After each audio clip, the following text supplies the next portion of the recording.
नमस्कार, जय हिंद दोस्तों। विस्तार से देख रहे हैं आप और विस्तार से में बात करेंगे उस ऑपरेशन की जिसमें 136 करोड़ रुपए का इनामी माफिया मारा गया है।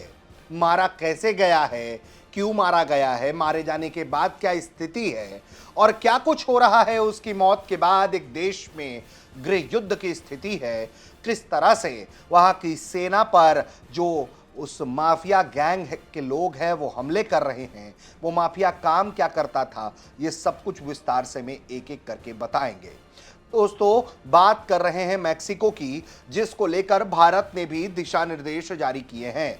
मैक्सिको में मौजूद भारतीय दूतावास की तरफ से कहा गया है कि बॉस, जहां जहां हंगामा हो रहा है, जहां उपद्रव हो रहा है, वहां जाने की जरूरत नहीं है। सतर्कता बरतनी है आपको। फोन नंबर जारी कर दिया गया है, संपर्क में रहिए, मुसीबत होने पर संपर्क करिए और लोकल मीडिया फॉलो करते रहिए कि किन इलाकों में क्या परिस्थिति है और वहां जाने से परहेज करिए, सुरक्षित जगह पर रहिए।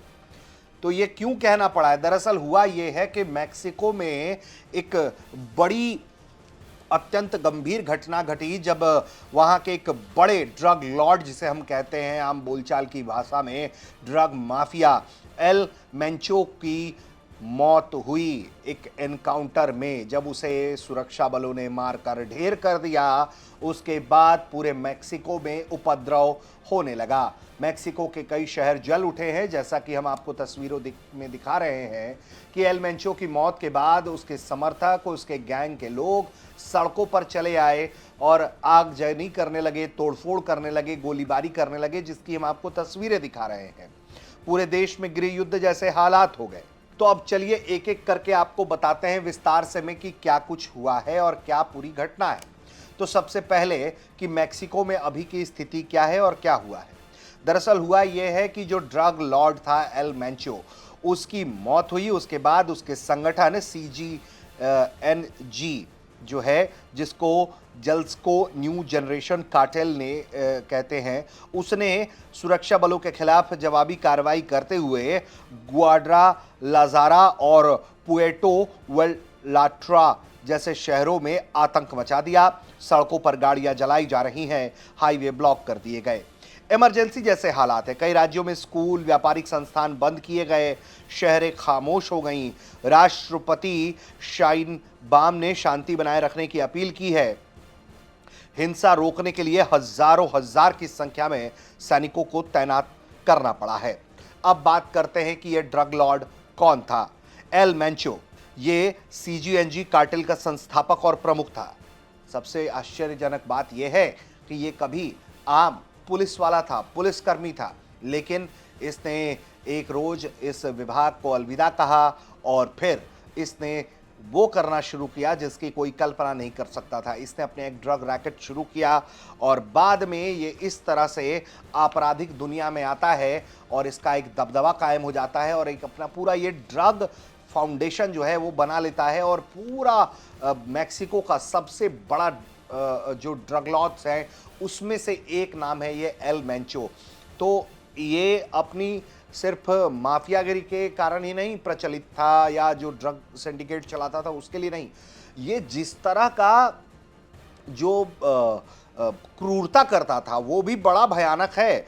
बताया जाता है कि ये एल मेंचो जो है अपनी क्रूरता के लिए इतना कुख्यात था कि वो विरोधियों को, जो उसके विरोधी थे, जो उसके विरोधी गैंग में काम करते थे, उसको उनको मारता था, उनकी लाशों को जो है वो टांग दिया करता था सार्वजनिक जगहों पर। यहाँ तक कि इसके जो लोग थे, जो इसके गैंग में काम करते थे, वो सेना के हेलीकॉप्टर्स पर जो है वो फायर करते थे, RPG मारते थे और सेना के हेलीकॉप्टरों को गिरा दिया करते थे। ये इतने खतरनाक लोग थे। अमेरिका जैसे देश ने इस पे 1.5 करोड़ डॉलर, लगभग 136 करोड़ हजार करोड़ रुपए का जो है 136 करोड़ रुपए का इस पर जो है इनाम रखा था। तो ये स्थिति थी एल मेंचो की। ये जो इसका कारोबार है, अगर इसके बारे में हम बात करें कि ये कितना बड़ा कारोबार था, जिससे आपको इसका इम्पैक्ट समझ में आएगा, तो इसकी जो सालाना कमाई है, बताया जाता है कि अमेरिकी जांच एजेंसियां DEA के मुताबिक CGNG कार्टेल सालाना अरबों डॉलर का कारोबार करता था। जो फेटानील है, ये कार्टेल जो है अमेरिका में सप्लाई होने वाली फेंटानिल जो एक घातक सिंथेटिक ड्रग है, उसका सबसे बड़ा सप्लायर था। एक अनुमान के मुताबिक अमेरिका में पकड़े जाने वाली 96% फेंटानिल मैक्सिको सीमा से आती है। ड्रग्स के अलावा ये गिरोह जो है अवैध खनन, जबरन वसूली, तेल चोरी, मानव तस्करी जैसे अपराध से भी भारी रूप से पैसा कमाता था। अब इसमें अमेरिका की भूमिका क्या है? जहां जहां दुनिया में तनाव है, वहां मुख्य रूप से आपको अमेरिका दिखाई दे ही देगा।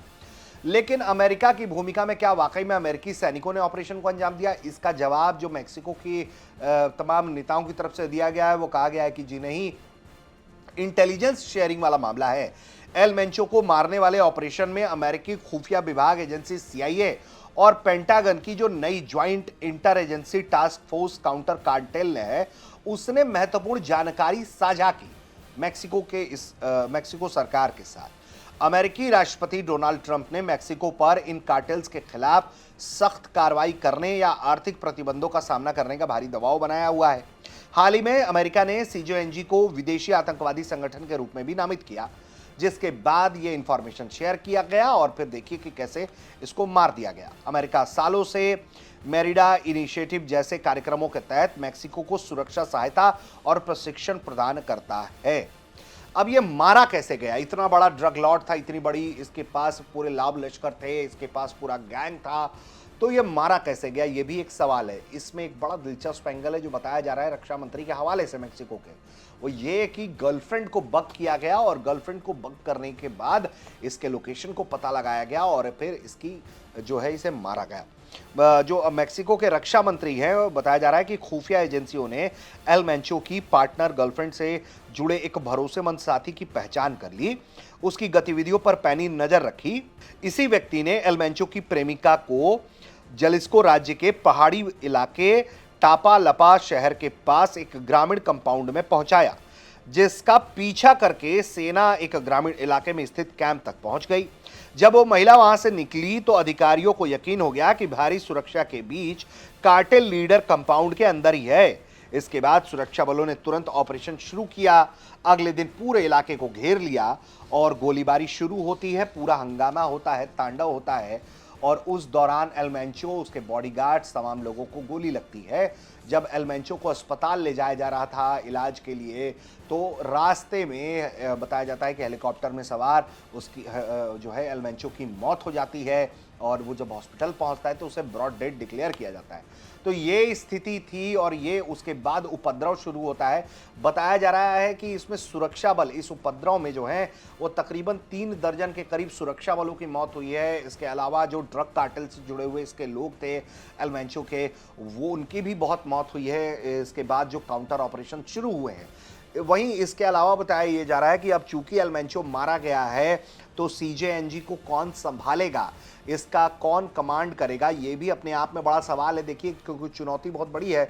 अमेरिका ने इस संगठन को आतंकी संगठन कह दिया है, मैक्सिको की सरकार इस पर सख्त हो गई है, तो अब उत्तराधिकारी कौन बनेगा, इसकी जंग शुरू हो सकती है, ऐसा माना जा रहा है, जो और भारी हिंसा की ओर इसे ले जाएगा।